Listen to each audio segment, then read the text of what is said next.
আসসালামু আলাইকুম রহমতুল্লাহি বারাকাতু। আশা করি সবাই ভালো আছেন।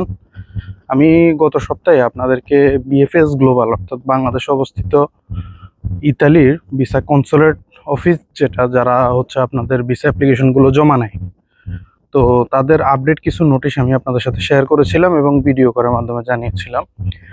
এখন আজকে তারা একটি গুরুত্বপূর্ণ নোটিশ দিয়েছে, যেটি বিগত কয়েকদিন সাসপেন্ড ছিল। অর্থাৎ যারা ইতালিতে ভিসা আবেদন করবেন, সেই ক্যাটাগরির মধ্যে যারা স্টাডি পারমিটে আবেদন করবেন বা স্টাডি ভিসার জন্য আবেদন করবেন, তারপর হচ্ছে যারা ফ্যামিলি ভিসা, যারা স্পন্সর ভিসা বা কৃষি ভিসা, এই সকল ভিসা আবেদন সাসপেন্ড ছিল।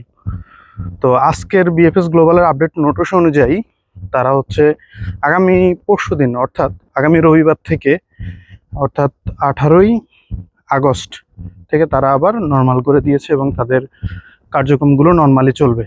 অর্থাৎ বিএফএস গ্লোবালের আগামী রবিবার থেকে কোনো প্রকার সাসপেন্ড অথবা নিষিদ্ধ এই ধরনের কোনো কিছুই থাকবে না।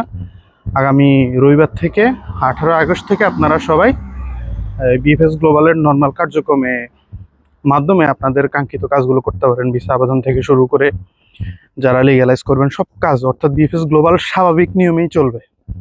তো আশা করি সবাই সেভাবে আবেদন করবেন।